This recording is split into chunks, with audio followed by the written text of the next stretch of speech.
오늘 우리에게 주신 하나님의 말씀 시편 41편 1절에서 3절까지 말씀입니다. 제가 한 절, 여러분이 한 절, 마지막 절 한 목소리로 함께 읽겠습니다. 가난한 자를 보살피는 자에게 복이 있으며 재앙의 날에 여호와께서 그를 건지시리로다. 시사 살게 하시리니 그가 이 세상에서 복을 받을 것이라. 주여 그를 그 원수들의 뜻에 맡기지 마소서. 함께 읽겠습니다. 여호와께서 그를 병상에서 붙드시고 그가 누워 있을 때마다 그의 병을 고쳐 주시나이다. 아멘. 어느 날 캐나다의 한 문학가가 오늘의 소중함을 모르고 하는 일 없이 소일하고 있는 그의 제자에게 이런 말을 해줍니다.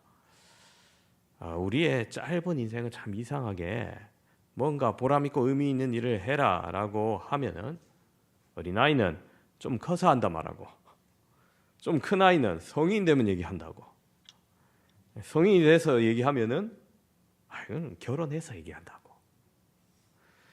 결혼한 후에 얘기하면 그럼 내가 은퇴하고 난 다음에 하겠다고 그런다는 거예요.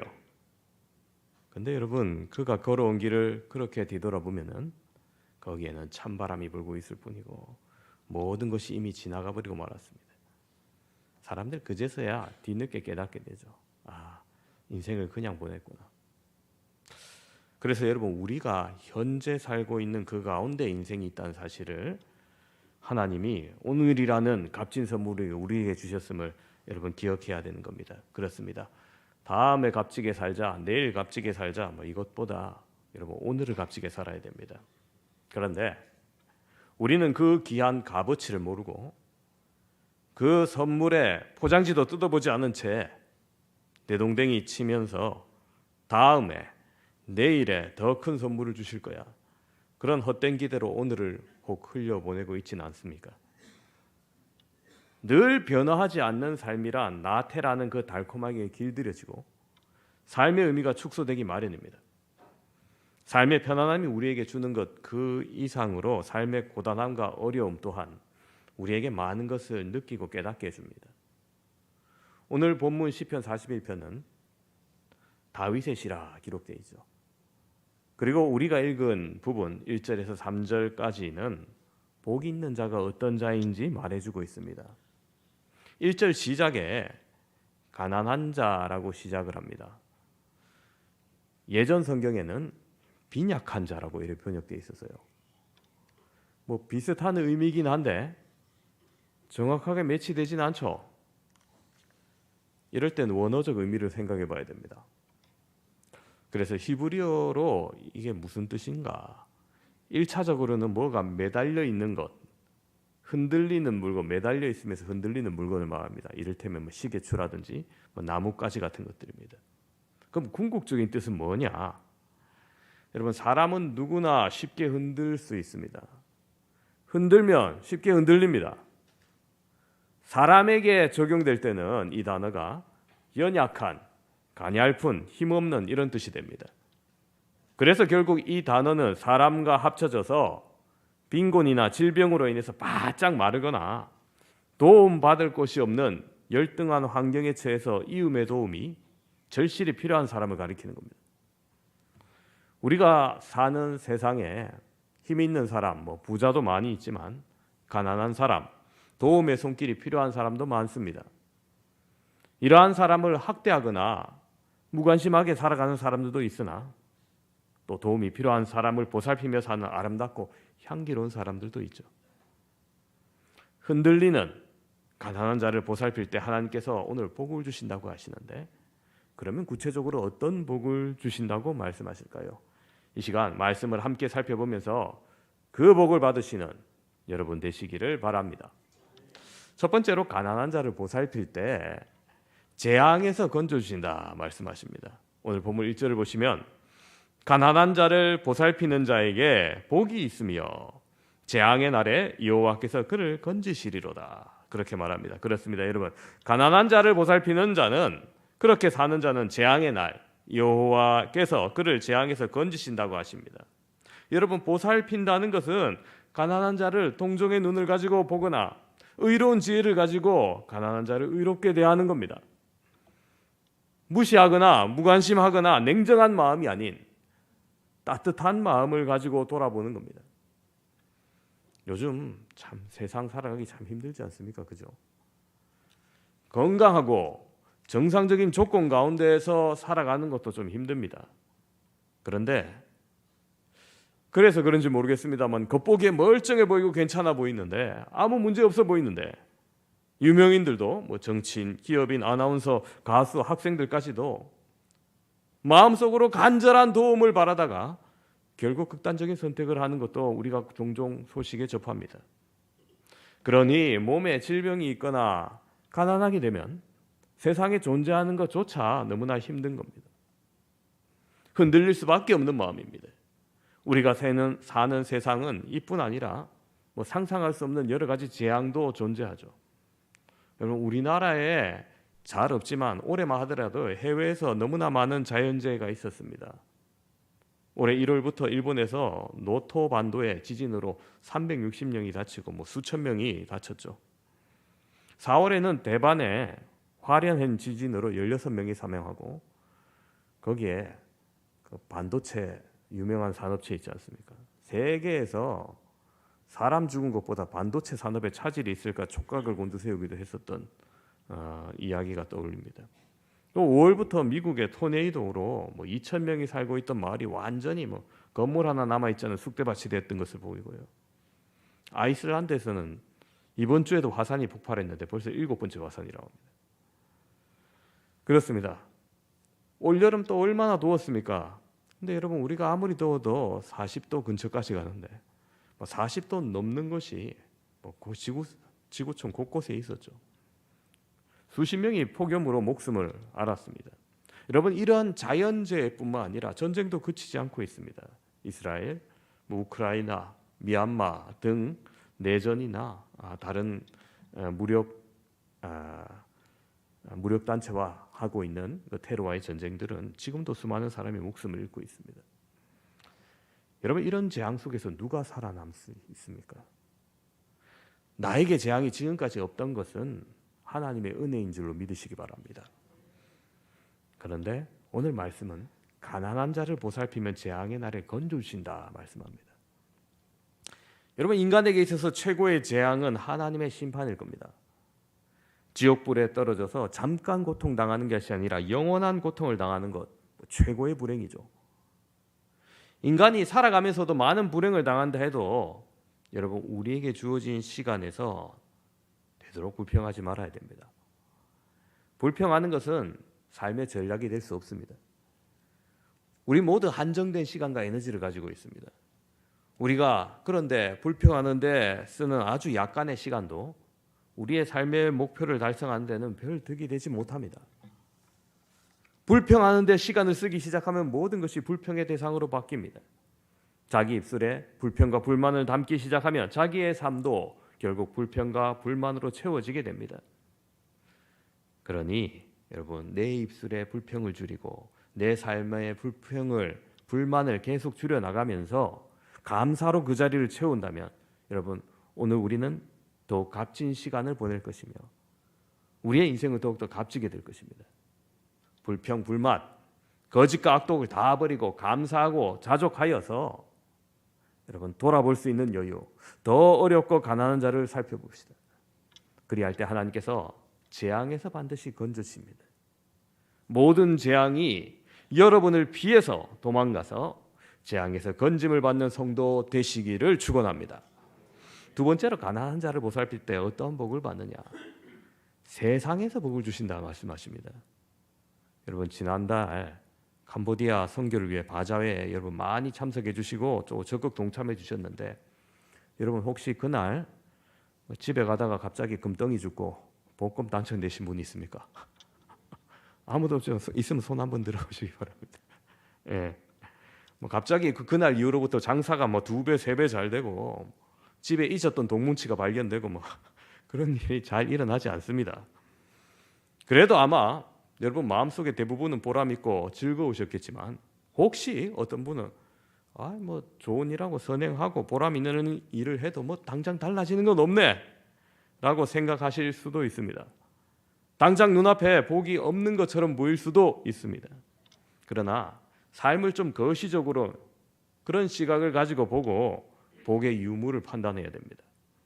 오늘 1절 보면 가난한 자를 보살피는 자는 복이 있다 말씀하시면서 2절에서 그가 세상에서 복을 받을 것이라 말씀하고 있죠.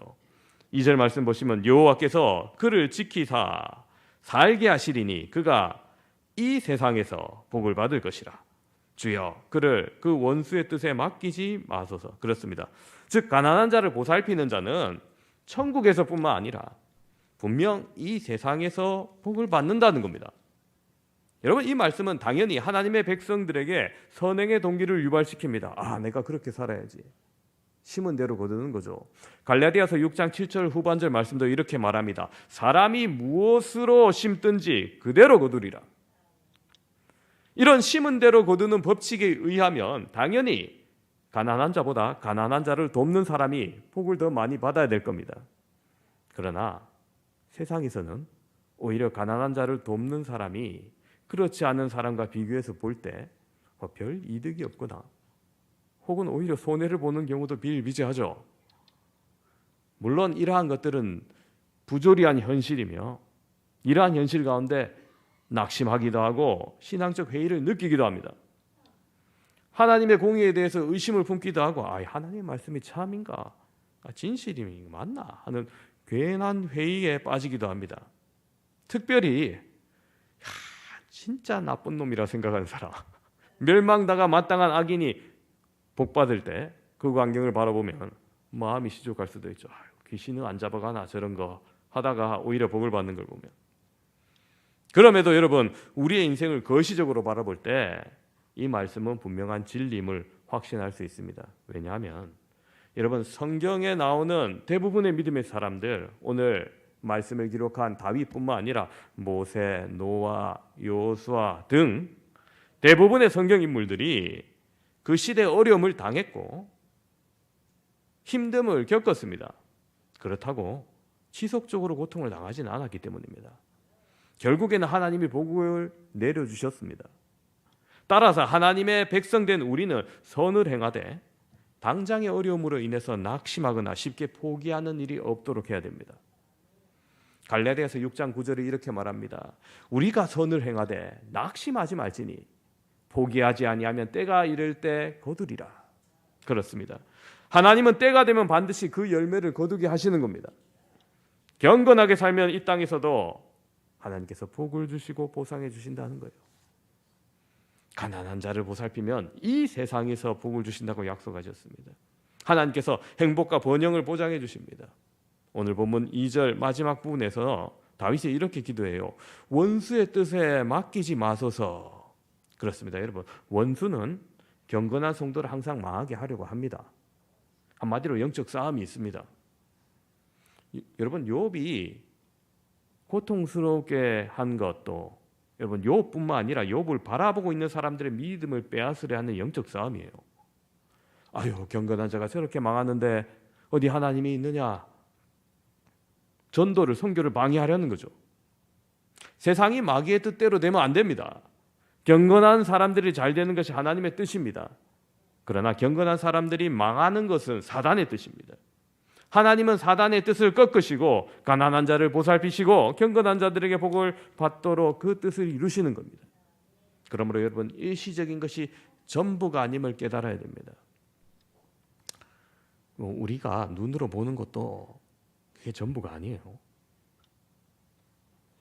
이런 이야기가 있습니다. 춘추 전국시대 공자가 제자들과 함께 진나라로 가던 중에 그 시대는 워낙 전쟁도 많고 기근도 있으니까 양식이 떨어집니다. 무려 일주일을 굶게 됩니다. 아이고 무리가 일주일을 굶으니까 얼마나 여기저기 꼬르륵 소리도 나고 배도 고팠겠어요. 근데 그때 제자 중 한 사람이던 아내가 겨우 쌀을 구했어요. 그래서 밥을 짓는데 여러분 오랜만에 밥 냄새가 구수하게 맡으니까 저마다 침을 꼴딱꼴딱 삼키고 얼마나 기다릴 거예요. 이 공자 선생님도 배고팠는지 지나가다가 부엌을 들여다봤는데 그때 이 아내가 밥솥 뚜껑을 이래 열더니 밥 한 움큼을 집어먹는 모습을 보았던 겁니다.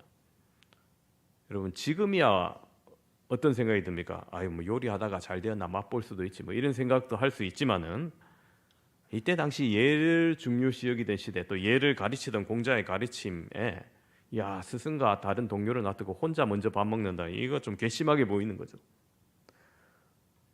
공자는 마음속으로 아유 아내가 그런 사람이었나 하면서 굉장히 실망했습니다. 원래 아내는 학덕이 높고 재질이 뛰어나서 공자의 제자 중에 가장 촉망받는 제자였기 때문입니다. 공자는 방으로 돌아와서 기다리고 있을 때 밥이 되자 아내가에게 말을 합니다. 아내야, 꿈에 조상님을 뵈었는데 밥으로 제사를 지내라 하더군요. 시험 와보는 거죠. 그때 아내가 말합니다. 스승님이 이 밥으로는 제사를 지낼 수 없습니다.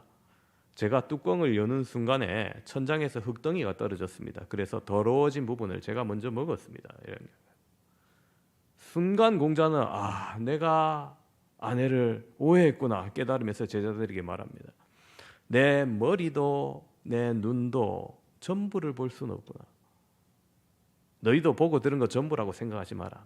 여러분 그렇습니다. 눈이라고 다 같은 눈이 아니라는 거예요. 또 눈이 있다고 다 보는 게 아니라는 겁니다. 자고로 전체를 보는 눈이 있어야 되고요. 여러분 보이는 사람도 오해하는데 보이지 않는 하나님은 오해하실 수 있어요. 여러분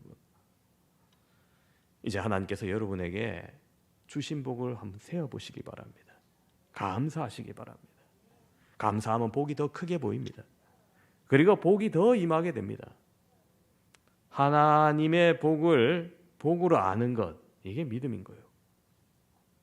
이 믿음이 하나님을 크게 감동시킵니다. 여러분 자녀가 부모의 은혜를 깨닫고 감사한다고 고백하면 부모가 더욱더 감동할 것이고요. 자녀에게 더 많은 걸 주게 될 겁니다. 그게 이치잖아요. 감사가 그와 같은 겁니다. 감사는 하나님을 감동하게 하고 하나님의 축복을 받는 통로가 되는 겁니다. 그러므로 여러분 감사할 줄 알고 그 남은 것으로 가난한 자를 보살핍시다. 그리하여 하나님께서 이 세상에서 여러분에게 필요한 모든 것을 채우는 놀라운 복 받으시기를 축원합니다. 세 번째로 가난한 자를 보살필 때 병을 고쳐주신다 말씀하십니다. 오늘 본문 3절 보시면 여호와께서 그를 병상에서 붙드시고 그가 누워있을 때마다 그의 병을 고쳐주시나이다. 그렇습니다. 사람은 누구나 쇠약해지고 병이 듭니다.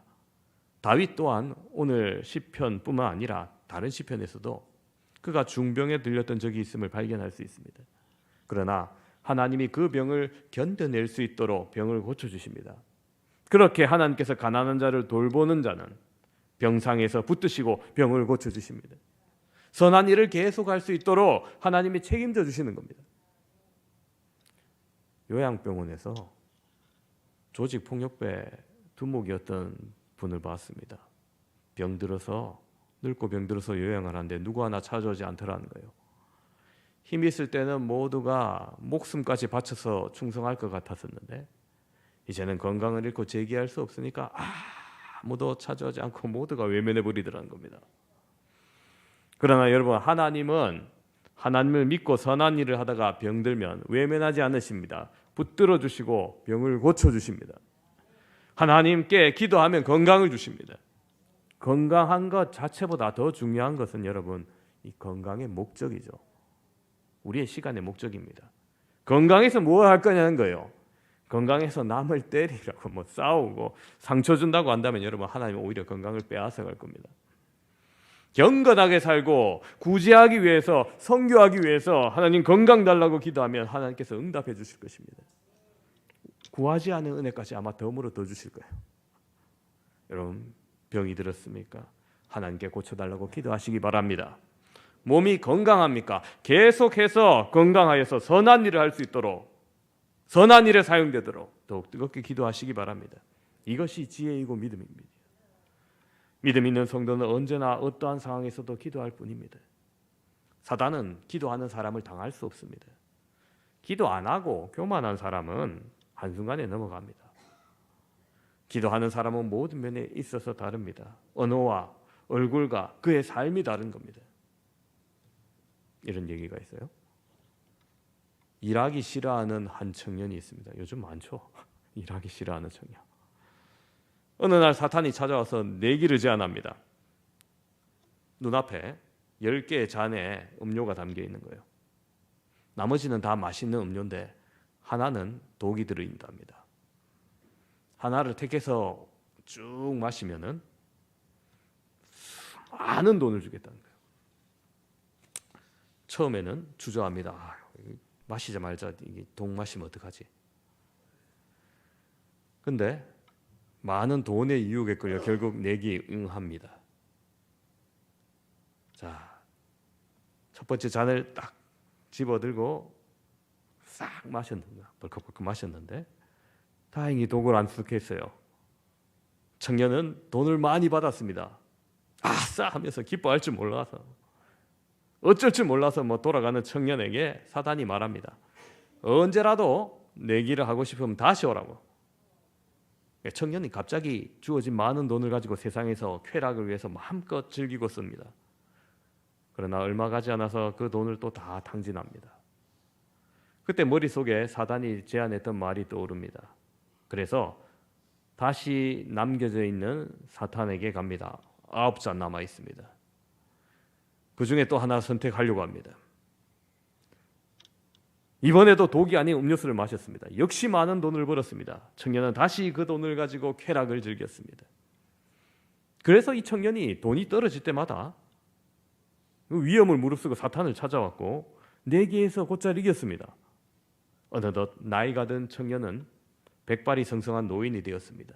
이제 와보니까 이제 2잔 남았어요. 50%, 둘 중 하나예요, 독이. 이제는 마지막이라는 심정으로 사탄을 찾아갑니다. 그리고 둘 중 하나가 독약이란 말이지, 진짜 이번에는 마지막이다, 이번에 반드시 이겨야 된다 하면서 다시는 내가 찾아오지 않으리라고 다짐하며 잔을 들었습니다. 어떻게 됐을까요? 죽었을까요? 죽지 않았을까요? 이 노인 안 죽었어요.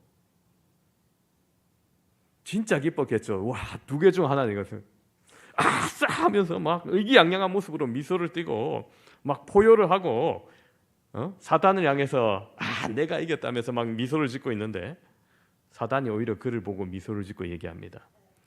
원래부터 독약은 있지 않았지. 하지만 너는 나의 유혹에 져서 내 시간을 탕진하고 내 젊음을 탕진하고 내 인생을 망가뜨린 거라고. 그렇습니다. 여러분, 오늘도 그런 사단의 유혹은 우리에게 계속됩니다. 여러분, 그런 유혹에 넘어가지 마시기 바랍니다. 수고의 땀을 흘리지 않고 주어지는 모든 대가는 여러분 결국 자신의 영혼을 망하게 하고 갉아먹습니다. 한 인생을 파멸로 몰고 갑니다. 수고하여 땀 흘리며 그것을 통해서 가난한 자를 보살필 때 여러분께서 여러분의 병을 고쳐주실 뿐만 아니라, 하나님께서 여러분의 병을 고쳐주실 뿐만 아니라 더욱더 건강하게 해서 가난한 자를 많이 보살피게 하실 겁니다. 몸과 마음과 영적으로 건강해서 하나님께 영광 돌리고 병들고 가난한 자를 일으켜주고 살리는 건강한 축복의 삶을 살아가시기를 축원합니다. 오늘 말씀을 정리합니다. 함께 예배드리는 사랑하는 성도 여러분, 우리가 구원받기 위해서는 믿음이 필요해요. 믿음만 필요합니다. 선행이 구원의 조건은 아닙니다.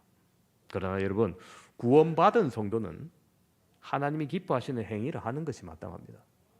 그렇기에 우리는 하나님께 영광 돌리며 영원토록 주님을 기뻐하는 삶을 살기 위해서라도 선을 행해야 됩니다. 오늘 말씀은 우리에게 가난한 자를, 흔들린 자를, 그런 빈약한 자를 보살펴라 명령합니다. 여러분, 교회적으로 큰 행사만이 판 깔아놓은 것만이 여러분 가난한 자, 빈약한 자를 보살피는 게 아닙니다.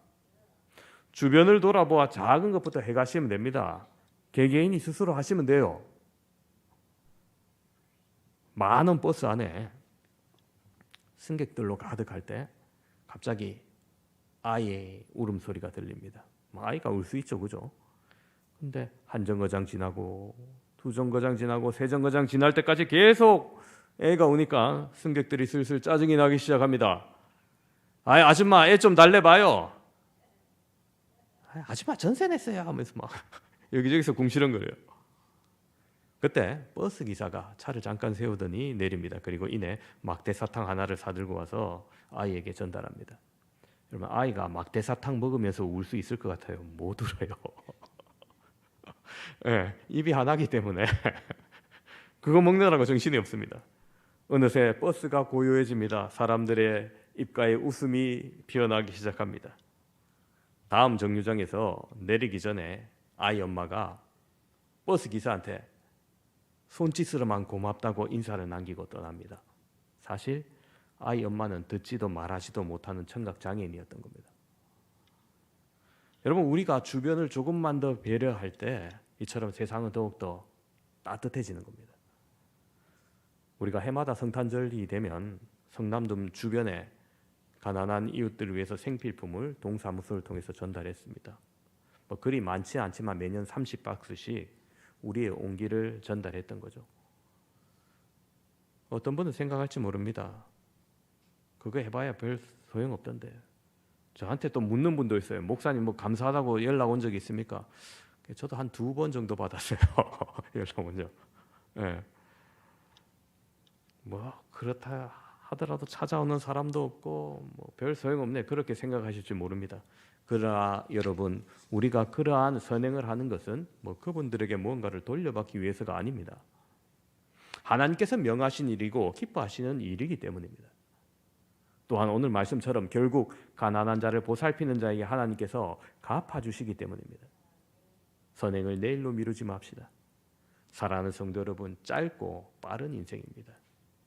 아무것도 의지하지 못하거나 예측할 수 없는 상황입니다.